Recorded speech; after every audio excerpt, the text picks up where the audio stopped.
You're listening to Stand Out, Get Noticed, episode 238.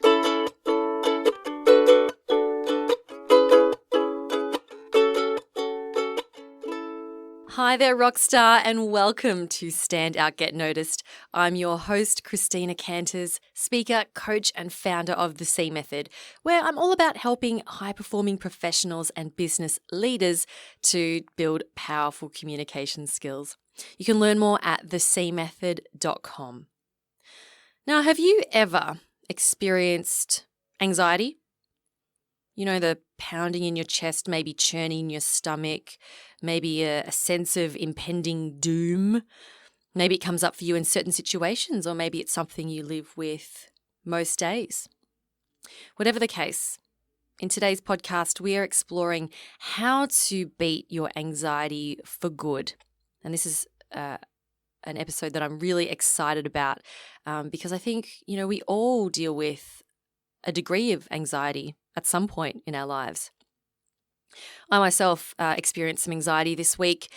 Aaron, my lovely husband, and I purchased our very first home. And that, I got to say, brought up all sorts of anxious feelings for me. We went to an auction on Sunday. We bid there, and then it was a couple of nail-biting days, but, leading up to signing the contract and seeing if the vendor was accepting our offer and that sort of thing. But we got it all signed off and it's all official. We are officially homeowners. So we're very excited. But this was a big step for us, a very proud one as well, but very big step. So I have been dealing with those feelings of anxiety this week. So I'm very excited to introduce you to my very special guest, Sam Taylor from the Nurture Project, who will be guiding us through what anxiety is, why we have it, and how we can learn to overcome it or at least minimize it effectively. So Sam Taylor is a wellness specialist. She's a speaker, and she specializes in helping women to live lives free from stress and anxiety. And what I love about Samantha is that she has a very holistic approach to her work. So she understands how mind and body need to work together to overcome anxiety. And she believes that, we all deserve to feel strong and to feel in charge of our lives. So she's not about, popping a pill to get rid of something. She has that holistic approach. So you can learn more about Sam at thenurtureproject.com. And she has an online program where she helps women to develop life skills of, exercise, nutrition, meditation, and other areas as well, other pillars, so that they can overcome anxiety. In today's conversation, Sam explores with us, why we have anxiety, where it comes from, and she takes us through each of those 5 pillars to help us with our anxiety. So even if you experience anxiety, on a small level, maybe it's just when public speaking, or if you experience anxiety, more frequently or quite strongly, then this is going to be a great episode for you to listen to. So my first question to Sam was, what is your definition of anxiety? What is it exactly, and how do we know that we have anxiety? Here's Sam Taylor. A lot of people talk about anxiety and they say, I feel really anxious and I've got anxiety. So what a lot of people mean is that they're a bit stressed. Stress and anxiety are different things. Right. Anxiety is that feeling of a churning stomach, pressure on your chest, racing thoughts. There's this overwhelming feeling of impending doom, headaches, it's insomnia. And although some feelings of anxiety are normal, it's when that anxiety doesn't go away, when it's there for no apparent reason. That's when someone could be considered to have anxiety. Right. So it sounds like it's a very physical symptom, like it's a physical reaction. It's a physical and a mental thing together. And right. There are 6 different types of anxiety. Okay. So there's not just the one thing. I think a lot of people think of anxiety as being either social anxiety or generalized anxiety disorder, but there are lots of other types of anxiety as well. Okay. What are the other types? So there's PTSD. Right. There are phobias, agoraphobia as well. Okay. Yeah. So what generally causes anxiety? So there are lots of different causes of anxiety. There isn't just one thing that causes it. So we've got can be a genetic predisposition to anxiety. And there are certainly some chemical changes in the brain that happen once somebody has developed anxiety. But generally, those aren't the causes. So there are many, many other causes. It can be learned behavior. It can be a traumatic experience. It can be, and one of the main causes of anxiety is actually chronic stress over time. So that's a number one indicator that someone's going to develop anxiety is actually chronic stress over time. So, for example, if you've got, financial troubles or, an unhappy marriage or a job where you don't feel valued or appreciated, and you're experiencing that stress for around 10 months is kind of what the current research shows, then there's a good chance you could develop anxiety from that. Right. So I think a lot of people sort of think, oh, maybe it's a genetic thing or it's in my genes or it's in my DNA, but it's not. It's a lot of it is actually in the way that we live. Yeah, absolutely. I meet a lot of people who get really anxious about public speaking, right? So like if they've got a presentation coming up, they feel that impending doom of like, oh my God, what's going to happen? Is that like a dangerous type of anxiety, or is that more of your everyday type of anxiety? That's a really common anxiety. And I've heard recently that fear of public speaking is actually a fear of rejection. And that's where that comes from. It's that idea that, people are going to reject you as you stand up there. Yeah. So I guess that that means if you are, if you're anxious around public speaking, chances are you're anxious in other areas of your life if you have that same fear of rejection. Yeah. In other different areas. Yeah, but public speaking definitely brings it out. Absolutely. Yeah, it like heightens everything. So my understanding is that you have experienced some anxiety in your life. Yes. Would you mind sharing, what that looked like for you? Yeah, sure. So I've had anxiety my whole life. Even as a child I remember 6-7 years old, having that churning feeling in my stomach, real stomach pains. My parents were constantly taking me to the doctor, thinking that maybe I had some sort of stomach bug or gastro, but they could never find anything wrong with me. Can I ask what was creating that? Did you know at the time? Well, my parents were divorcing at the time, and their relationship wasn't going very well. And I think I heard a lot of things, and not that I'm blaming my parents. Sorry, Mum, if you're listening. But yeah, I think it did have an impact on me. And my anxiety developing coincided with that, so there's a chance that had something to do with it. I haven't delved too deeply into it. It was only, and then so it carried on these feelings of anxiety throughout my childhood, my teenage years, and then eventually in my 20s, I was finally diagnosed with anxiety. And I was put on, the doctors explained to me that I had a chemical imbalance in my brain that was causing me to feel the way that I felt, and that if I took this medication, it would correct that imbalance and I would feel better. So they prescribed you So they prescribed medicine. me SSRI antidepressant medication. So one type of that, sertraline, it's called. And so I started to take that, and after about 3 weeks, I started to feel a little bit better. But at that point, I was also really struggling with the side effects from the antidepressants. So for me, that was weight gain, insomnia, difficulty achieving orgasm, and the night sweats. So the night sweats were so bad that I had to sleep with 3 towels on top of me and 3 towels underneath me. Wow. And I would take them off layer by layer throughout the night as I soaked them in sweat. Wow. Which, on the plus side meant that side effect of difficulty achieving orgasm, not a problem, because there was no way anyone was going to come anywhere near me, dripping as I was in my own bodily fluids. Oh, that sounds lovely. So that was my first experience of SSRI, antidepressant medication. And then, over the next 6 years or so, we sort of cycled through a whole heap of other ones. So, Effexor and Valdoxan and, a whole heap of them. And I had, Pristiq, which gave me brain zaps, just combinations of different ones, and nothing worked. Despite the fact that I was doing everything that the culture tells us to do, which is go to the doctor, take the meds, I was still in a lot of mental anguish. But your anxiety had subsided somewhat? No. So it's still, by this point, I had anxiety, but I also had depression. By this time I'm married, I've got 2 young children, and we were on a family holiday, and I found myself awake after everyone else had gone to sleep, which is a really common side effect, so a really common symptom of anxiety and depression. And I just found myself thinking I can't live with the pain of being here anymore.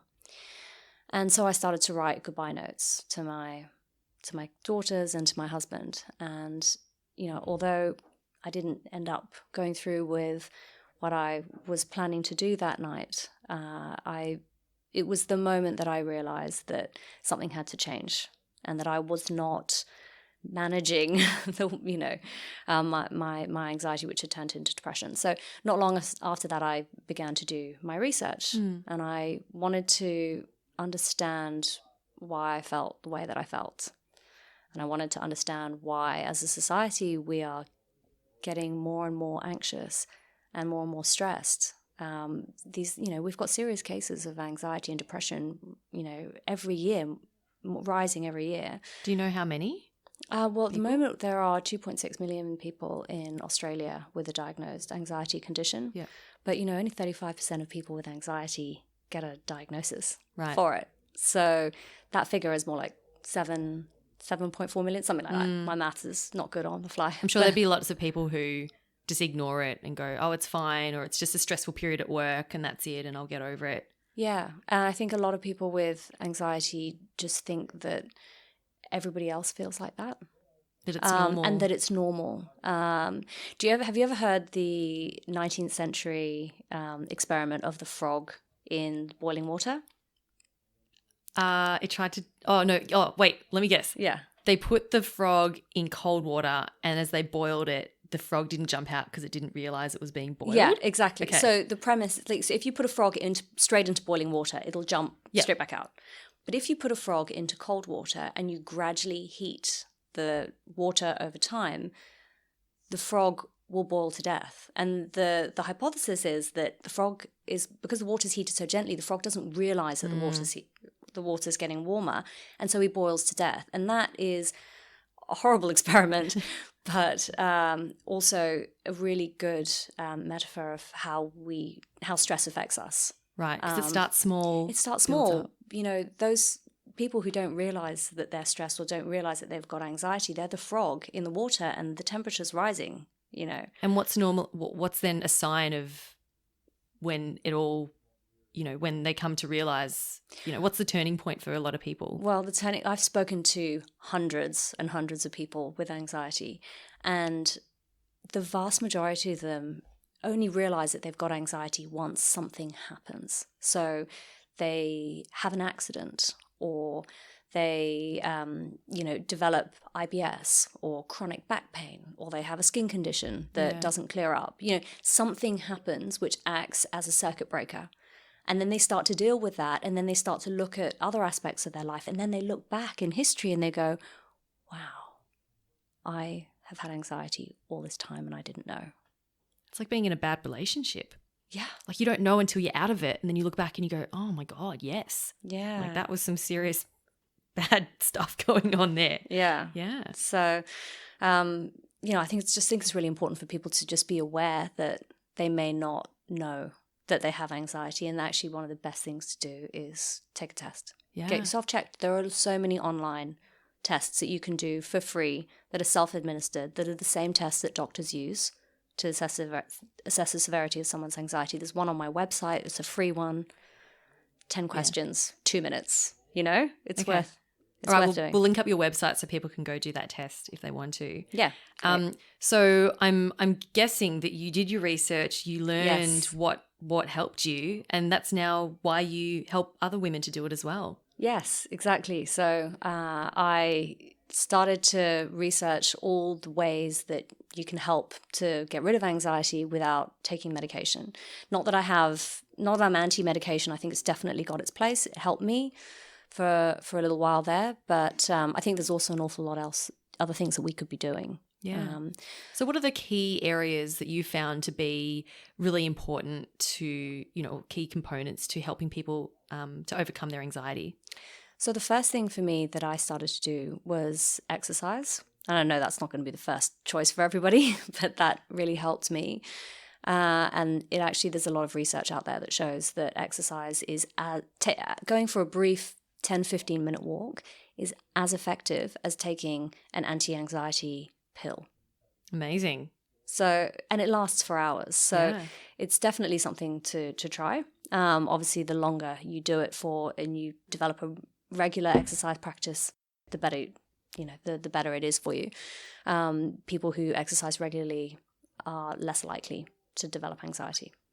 I blame so I shouldn't blame winter, but in winter I tend to exercise less because it's cold, it's dark, I want to be at home, and that's when I actually find my mental state starts to, like, it's not as strong. I start to get a little bit, I don't want to say depressed because it's definitely not depression, but I feel a lot more down, and I attribute a lot of that to not exercising as much.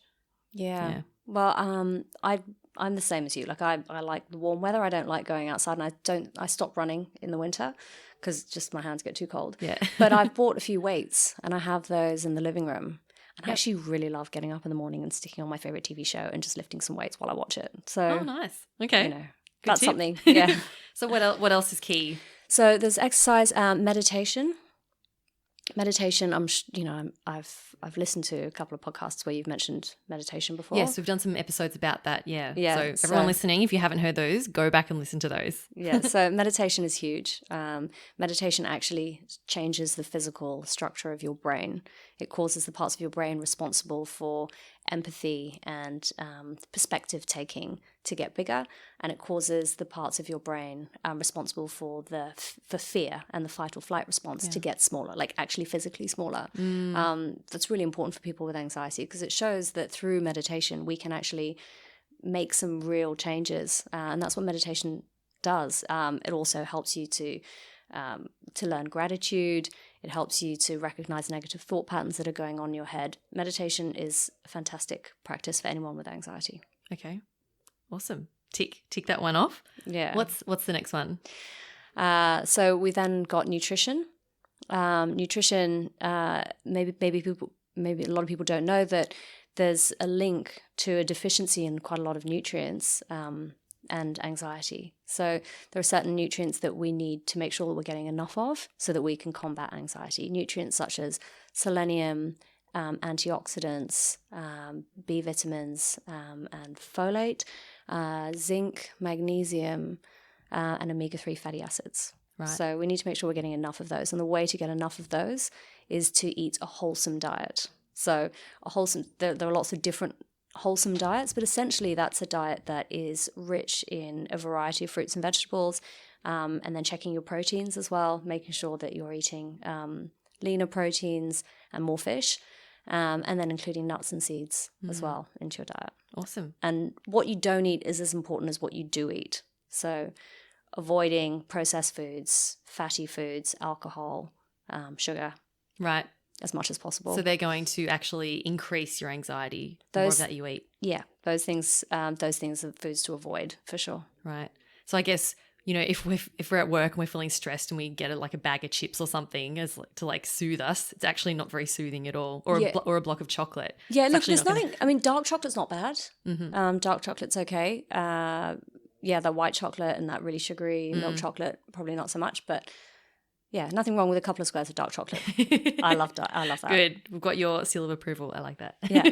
And then, so where have we got to? We've exercise, nutrition, meditation. We'll touch on sleep briefly. Okay. So sleep is essential for your mental health, for your physical and your mental health. I think it's something like, it's a huge percentage. It's something crazy like, a third of the population just doesn't get enough sleep or wakes up tired every day. So what we focus on at the Nurture Project is creating really healthy sleep routines and sleep habits, sleep hygiene. Can you explain what sleep hygiene is? So it's for us, it's tips and tricks, things to do around sleeping. I think a lot of people, I was just talking about this morning with somebody, but a lot of people don't realize that your inability to fall asleep, or your insomnia, or your waking up in the middle of the night, your sort of interrupted sleep patterns have quite a lot to do with the other things that you've done during the day. It's not just, oh, I can't sleep and sleep's the problem. It's like, well, actually, it could have been that cup of coffee you had at 4:00. It could be the fact that you got into bed an hour before you intended to and watched your iPad. It could be that you decided to go through your to-do list for the next day mentally as you switched off the light. It could be that you've sat at your desk all day and you haven't moved your body. You know, it could be the processed food that you've eaten during the day. It could be a couple of glasses of wine that you had as you cooked dinner. You know, there are lots of things that or the blue light on your screen. You know, there are so many things that people do during the day that they don't realize are impacting their sleep. So when would you recommend that people shut down their screens before sleep? Look, ideally, you know, an hour and a half or 2 hours before bed. I recognize that that's a really hard ask for a lot of people. What am I going to do with those 2 hours? Read a book? Have a bath? Yeah. Do some self-care. Exactly. Actually. Yeah. Read a book, have a bath. Talk to your Talk family. to people. Yeah. Yeah. You get really creative. Oh, play a board game. Yes. Or maybe make some cookies, but don't eat them if there's sugar in them. Make some cookies and then freeze them for late next week. Yeah. Okay, so we're going to be good with our sleep and make sure that we shut down our screens and do some, calming. I find that if I listen to some calming meditation music, so not like a guided meditation, but if I listen to some music for 20 minutes before bed, or if I lie in bed and put it on, that helps me get to sleep much quicker. And then I wake up feeling much more refreshed. Great. Yeah. That's what I find works for me. That works for a lot of people. So it's that first 5 hours after you've fallen asleep that are the deep sleep that you get. That's the best quality sleep that you get. So the quicker you can fall asleep, the better. What are your thoughts on when you sleep, or the number of hours you get before midnight? Because I've heard some people say it counts for more if you're in bed before midnight. Yeah, I'm not entirely sure about the science behind that. Okay. I think it's definitely a good idea to go to bed well before midnight. Yeah. Just getting that. Not a lot of good things are happening past midnight. There's no reason why you should be awake past midnight, really. I mean, unless it's a rocking Saturday night, I guess. But, yeah, of course. Yeah. And it's night never ends, basically. I know, I sound so boring now. No sugar, no alcohol, go to bed before midnight. But rager on the weekends, and that's fine. 80-20 rule. 80-20 rule. And that brings 80-20. Yeah, well, that's a real part of the program as well. And looking at self-care, not having these absolutes, saying you should do this and, you should always be like this. It's like, well, you've got to enjoy life too. I mean, eat, yes, have sugar, but don't have it every single day. So I know that self-care is one of the other components that you teach people. Yes. Right. So can we dive into that a little bit, because I think that's so, so important that many people don't do enough of. How do you define self-care? So self-care is, for us, it's about taking care of yourself. It's about making sure that you do those things that you need to do. And self-care, I think a lot of people think of it as going for a massage or, getting a pedicure. So it's more than that. Yeah. So self-care is time for self-reflection. It's time to really understand who you are, to ask yourself questions like, why am I here? What's my purpose? What are my values? What does success look like to me? So understanding yourself, personal growth, I think that is self-care. And why is that important for helping us to overcome anxiety?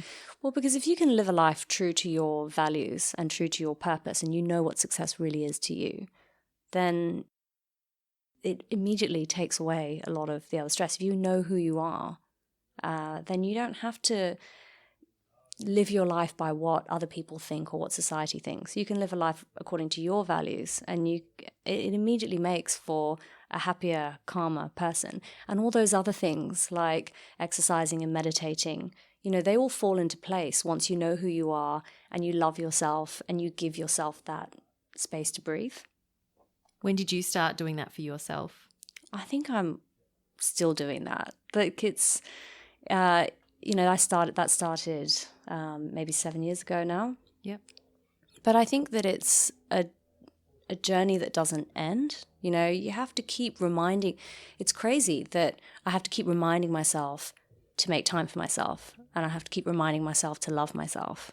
I think it's a little bit sad in a way that that's not something that comes naturally. But I don't think it does come naturally for a lot of people. Some people are super confident, and maybe they've had a different life experiences, and they don't find that very hard. I know my husband, for example, is just a really happy guy. Yeah. Loves himself, loves Mine everybody too. else, and it's nice and easy. And maybe it's a male thing. I think a lot of women find that a little bit harder. I was talking to a friend the other day, and she is fantastic. I mean, she's got the biggest smile on her face the whole time. Everybody loves her. She's got an adoring husband, great kids. She's got her own successful business. And we were talking about this topic of self-love and self-care. And she said, I'm just not there yet. She said, I can't say to myself, I love myself. And that really blew me away, because to look at her, you think she has everything and she's so confident, but inside she's not. And I think that's something that we all need to develop, because if we can love ourselves, everything else in life falls into place. Absolutely. And that's when we start to attract great people into our Yeah. lives as well. I totally resonate with that. And that's something that my husband has gone through as well. Aaron, he told me that once he started doing things for himself and learning to love himself and going, you know what, I don't need anyone else's, I don't crave for anyone else's love, because I love me as I Yeah. am. And he says that that's what brought us together. Because That's I was beautiful. also in that place, and we were both in a place where we didn't need a relationship. We didn't need anyone to complete us. But we both loved ourselves and found each other, and we happened to enhance each other's lives, with more love. So That's a great way to start a relationship, isn't it? I mean, I think so. when you're two people who don't need each other and you can just come together, it's beautiful. I think women especially tend to want to support and nurture others first. And I meet a lot of people who, like, I had one woman, we're going to start working together with one-on-one coaching. And I said, is there anything else that I could help you with? Like, what else is it that you would like to work on? And she says, my organization. I'm like, okay, what do you mean by that? And she said, I just find myself like I have so much to do all the time. I can't seem to organize my week. I'd really like some help, organizing my week and my days and my tasks. I'm like, okay. I said, do you happen to find it very difficult to say no to people? And she goes, yes, all the time. I'm constantly saying yes to people. I'm like, okay. So maybe it's not an organizational issue. Maybe it's the fact that you are putting other people first and not you first. Is that something that you find with the people that you work with? Yeah, and that's one of the that's what we start off talking about week 1, actually. All right, okay. It's about finding that time for yourself and learning to say no, or trying it out. As women, we find it really hard to say no. We tend to be people pleasers as a general rule.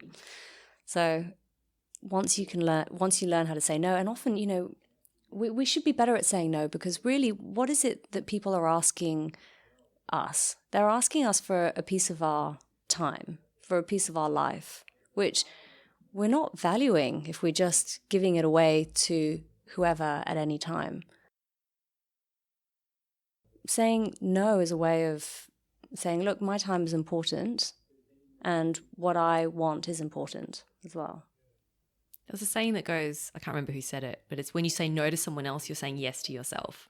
Ah, that's lovely. And it works opposite. Every time you say yes to someone else, you're saying no to yourself. Yeah. That could be construed that way. Awesome. Was there any other element that we missed? No. No? That's So- the 5 pillars. The 5 pillars. Love it. Exercise, nutrition, meditation, self-care, and sleep. So for someone who is thinking right now, okay, I think I've got some anxiety, I've got maybe the stomach churns, or I'm finding it hard to sleep. What is the first step that someone can do to get them started on this journey? The first thing would be to pick something that you think, if they think that they've got anxiety, say they've taken the test, they know that they've got anxiety. Really, it's about starting to look at your life and working out what you can put in place to help. So, If exercise is your thing, maybe start with a bit of exercise, try and get that regular, or meditation, just 10 minutes a day. You can see the effects in 10 minutes, a day for 7 days, 7 to 10 days. You're already seeing the benefits of that.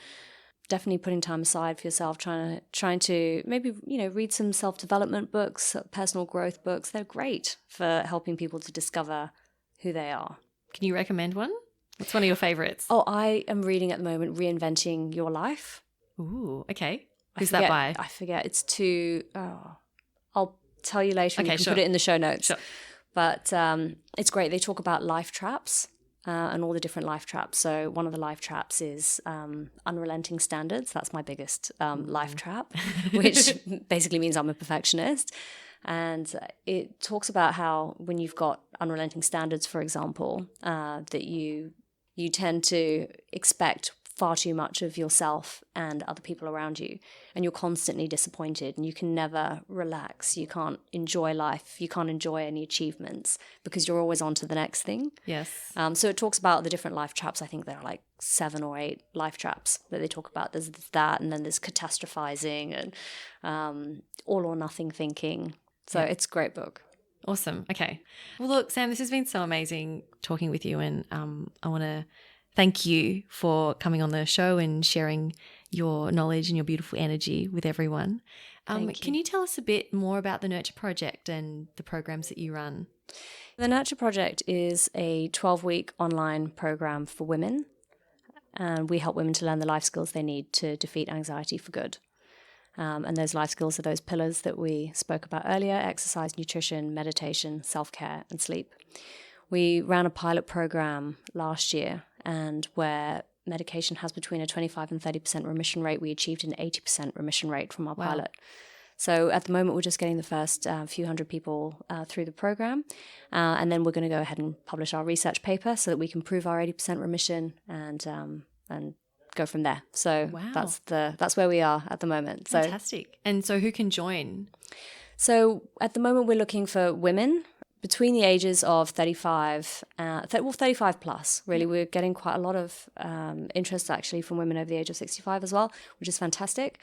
Awesome. Well, thanks again, Sam. This has been super wonderful. Thanks, Christina.